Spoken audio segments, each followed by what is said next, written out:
नमस्कार मित्रांनो, सर्वांचं स्वागत आहे आपल्या युट्यूब चॅनलवरती। तर बघा, सर्व मुलांना आज एक खुशखबर दिलेली आहे महाराष्ट्र शासनाने। आणि त्यामध्ये खुशखबर तर आहेच, जी काही सुमारे 15,000 पदे पोलिसांची भरती करणार आहेत। आणि महत्वाचं म्हणजे बघा, जी काही वय वाढ होती, जी काही मुलांना आज सगळ्या जे काही एज बार झालेलं आहे मुलांचं, तर ते मुलं सध्या फुल टेन्शन मध्ये आहेत। आणि ह्याला फोन कर, त्याला फोन कर, मी बसतो का नाही, किंवा माझं वय बसते का नाही, किंवा माझे सबस्क्रायबर सुद्धा किंवा माझे मित्र म्हणा, बरेच मित्रांचे आणि माझं युट्यूब चॅनल असल्या कारणाने मला बरेच माझे मित्र किंवा माझे सबस्क्रायबर मित्र ही बरेच मला आज आता 11 वाजून गेल्यात तरी पण आज मला सध्या फोन सारखे येत आहेत। त्यामुळे किंवा नेमकं ह्या जे काही व्याख्या आहे की बघा, भरतीमध्ये सन 2022 व सन 2023 मध्ये संबंधित पदाची विहित वयोमर्यादा ओलांडलेल्या उमेदवारांनाही एक वेळची विशेष बाब म्हणून अर्ज करता येणार आहे। ह्या वाक्याने अख्ख्या महाराष्ट्राच्या मुलांना कोड्यात टाकलेला आहे। त्यामुळे सर्व मित्रांचे आपल्याला फोन येत आहेत, तर त्याचाच उलगडा मी आज सध्या करणार आहे। आणि मित्रांनो, महत्वाचं म्हणजे बघा, व्हिडिओ पूर्ण बघा, थोडाही स्किप करू नका। कारण बघा, जे काही मी एक ट्रिक सांगणार आहे की बाबा, तुम्हाला कुणालाही विचारायची गरज नाही की बाबा माझं वय बसतंय का नाही, किंवा मी या पोलीस भरतीस पात्र होणार का नाही।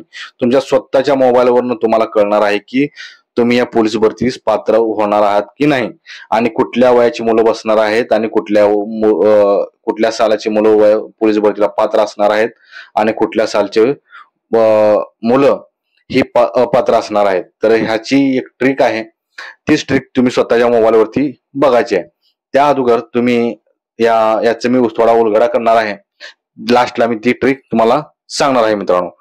तर बघा, तुम्हाला काय म्हटलेलं आहे, या भरतीमध्ये सन 2022 व सन 2023 मध्ये संबंधित पदाची विहित वयोमर्यादा, तर ही एक महत्वाचं एक म्हणजे ह्याला म्हणावं लागेल, म्हणजे वाक्य म्हणावं लागेल ह्याला। कारण बघा, आपली मराठी मायबोली भाषा अशी आहे की जसं वळविल तसं वळते। बघा, दादा कोंडकेचे पिक्चर तुम्ही बघितले असतील की बाबा, अनेक शब्दातून म्हणजे एका शब्दातून अनेक त्याचे अर्थ निघतात। त्या प्रकारामुळेच ही जी काही इथं बघा, इथं काय म्हणलेलं आहे, जी काही पदाची विहित वयोमर्यादा, म्हणजे बघा, जी काही संबंधित पद कुठलं आहे, पोलीस कॉन्स्टेबल, बरोबर आहे। त्याची जी काही पोलीस कॉन्स्टेबलची जी काही वयोमर्यादा आहे ती किती आहे जनरल, तर 18 ते 28 आहे। आणि कास्टची किती आहे, 18 ते 33 आहे। तर त्याने काय म्हणलंय, 2022 व 2023 मध्ये जे काही वयोमर्यादा ओलांडलेल्या, म्हणजे 22 मध्ये आणि 23 मध्ये, बघा आता तुमचं वय 33 असेल तर ते तुम्ही 33 पकडायचं नाही, तर तुमचं 22 मध्ये वय किती होतं, तर तुमचं वय होतं 31 वर्ष, तर तुम्ही कास्टवाले ह्यामध्ये पात्र आहात।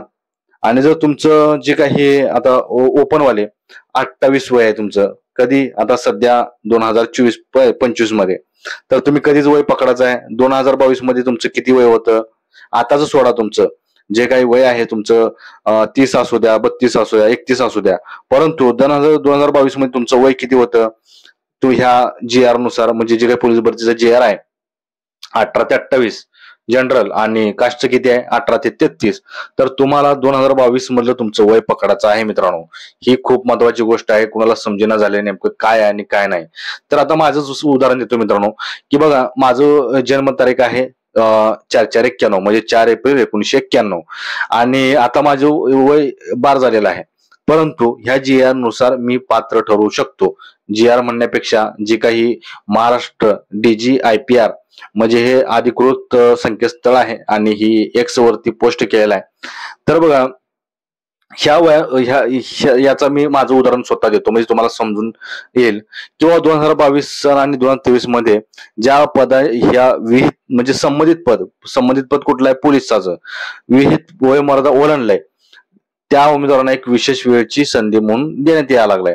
तर बघा, मग आता माझं 33 क्रॉस झालंय, मी तर अपात्र आहे आता सध्या 2025 मध्ये।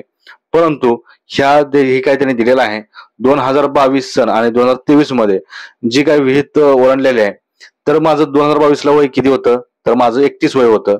मग मी कास्टमधनं इथं पात्र आहे. हे साधी सोपी गोष्ट आहे. मग 2023ला वय माझं किती होतं, तर 2023ला माझं वय होतं 32. मग मी कास्टमधनं इथं पात्र आहे ह्यांच्या म्हणण्यानुसार. ही अशी गोष्ट आहे मित्रांनो, कुणाला समजेनाच झालंय. बरं चला जाऊ द्या, हे तुम्हाला जर समजत नसतील गोष्टी, तर मी तुम्हाला ट्रेक देतो मित्रांनो. ती ट्रेक तुमच्या 100% कामाला येईल आणि तुमच्या मनातील जे काही शंका आणि कुशंका आहेत ते साफ दूर होणार आहेत मित्रांनो. तर बघा तुम्हाला काय करायचं आहे, हे काय हे दिलेलं आहे ते तुम्हाला सरळ सरळ कॉपी करायचं आहे. हे काय महाराष्ट्र डीजी IPR म्हणजे काय मंत्रिमंडळाचा निर्णय आहे, तो सरळ तुम्हाला सर्व कॉपी करायचा आहे मित्रांनो. काय करायचंय, सर्व कॉपी करायचंय. तर मी कॉपी करतोय आणि कॉपी केल्यानंतर तुम्हाला काय करायचं आहे, एक ऍप आहे चॅट जीपीटी नावाचं. चॅट जीपीटी नावाचं प्ले स्टोअरला ऍप भेटतं. ही तुम्हाला माहिती असेल, AI ऍप आहे. तांत्रिक गोष्टी ह्या तांत्रिक बाबीनच आपल्याला सॉल्व्ह करता येणार आहेत मित्रांनो. तुमच्या माहितीसाठी सांगतो.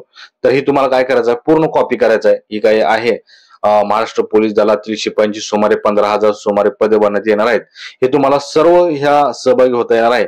इथपर्यंत खालीपर्यंत हे पूर्ण बघा, हे पूर्ण तुम्हाला कॉपी करायचं आहे आणि ते चॅट जीपीटी नावाचं ऍप आहे. तुम्ही ते प्ले स्टोअरला जाऊन ऍप डाउनलोड करा आणि ते तुम्हाला काय केल्यानंतर बघा, तुम्हाला बघा असं हे चॅट जीपीटी नावाचं ऍप आहे. ते तुम्हाला जे काही तुम्ही कॉपी केलेलं ते मंत्रिमंडळ निर्णय आहे तो इथं तुम्हाला पेस्ट करायचा आहे आणि थोडा पेज यायचा आहे आणि तुम्हाला काय करायचं आहे, तुमची जन्मतारीख इथं टाकायची आहे मित्रांनो.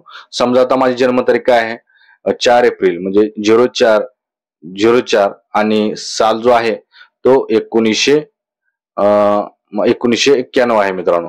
तर मी काय करतो, 1991 ही काय करतो मी, ही माझी जन्म तारीख आहे. काय करायचं आहे, तरी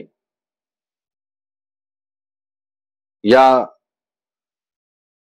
नुसार मी या पोलीस भरती साठी पात्र पात्र आहे का, असा तुम्हाला प्रश्न चॅट जीपीटीला विचारायचा आहे मित्रांनो.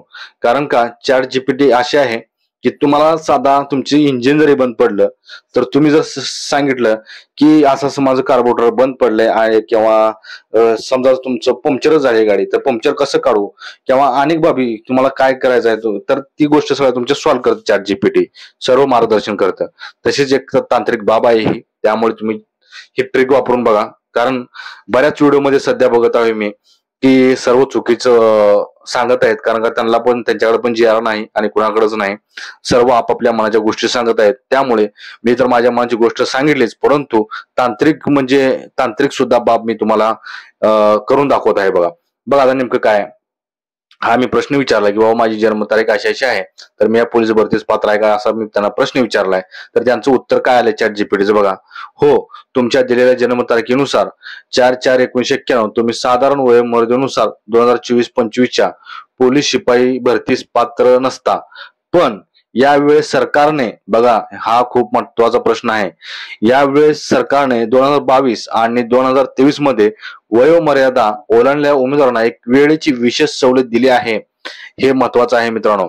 कारण का माझं पण एज बार झालेलं आहे मित्रांनो, 2024 आणि 25.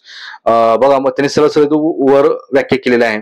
तुमच्या दिलेल्या जन्मतारखेनुसार 4/4/91 जन्मतारीख आहे आणि 24-25च्या पोलीस शिपाई भरतीस तुम्ही पात्र नसता. पण यावेळेस सरकारने 22 आणि 23 मध्ये वयोमर्यादा ओलांडलेल्या उमेदवारांना एक वेळची विशेष सवलत दिली आहे. म्हणून बघा आता खाली बघा काय म्हणलेलं आहे. म्हणून जर तुम्ही 2022 किंवा 2023 मध्ये वयोमर्यादा संपली असेल, तर या सवलतीमुळे तुम्ही अर्ज करू शकता आणि या भरती प्रक्रियेत सहभागी होऊ शकता. तुम्ही हवे असल्यास तुमच्यासाठी मी अचूक वयोमर्यादा हिशोब करून दाखवू शकतो, जेणेकरून खात्रीशीर उत्तर मिळेल. तर मी काय म्हणतो, हो ठीक आहे. बघा मित्रांनो, सर्व ट्रिक मी वापरत आहे. हो ठीक आहे. ठीक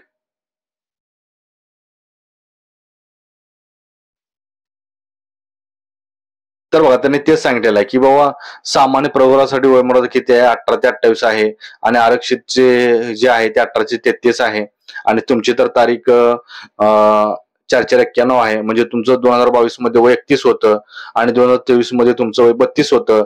त्यामुळे तुम्ही या पोलीस भरतीस पात्र आहात असा याचा अर्थ आहे. म्हणजे तुम्ही बघा इथं काय म्हणलेलं आहे, म्हणजे तुम्ही 2022 किंवा 2023 मध्ये साधारण वयोमर्यादा ओलांडलेली आहे.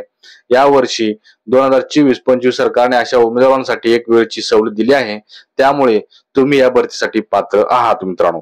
मग अपात्र कोण आहे, तर खूप अपात्र जे आहे ती 1990च्या आतील, जसे की 1989 असू द्या, 1988 असू द्या, जे काही 2019 मध्ये ज्या ज्या मुलांचे वय संपलेलं आहे, लक्ष द्या 2021 मध्ये, मग त्याचं वय जर 2008 ओपन जर 28 असेल आणि त्याचं जर 21 मध्ये संपलं तर तो बार झालेला आहे. आणि जर त्याचं वय 2021 ला 33 जर असेल कास्टवाल्याचं तर तो या भरती सुद्धा पात्र नाही. हे ह्या जे काही मंत्रिमंडळाचा निर्णय झालेला आहे हा जो काही मंत्रिमंडळाचा निर्णय झालेला आहे तो ह्या भरतीसाठी स्पष्टीकरणासहित मी तुम्हाला सांगितलेला आहे. याचा अर्थ असा होतो, तर तुम्हाला व्हिडिओ आवडला तर नक्कीच लाईक करा आणि तुमचे जर मित्र अजून संभ्रमात असतील किंवा नेमकं कोणासाठी वयवाढ भेटलेला आहे तर त्यांना जरूर हा व्हिडिओ शेअर करा आणि तुमच्या मित्रांना सुद्धा शेअर करा. इतकाच व्हिडिओ होता. परत भेटूया तुमच्या शंका कुशंका दूर करण्यासाठी पुढील व्हिडिओमध्ये. जय हिंद, जय महाराष्ट्र.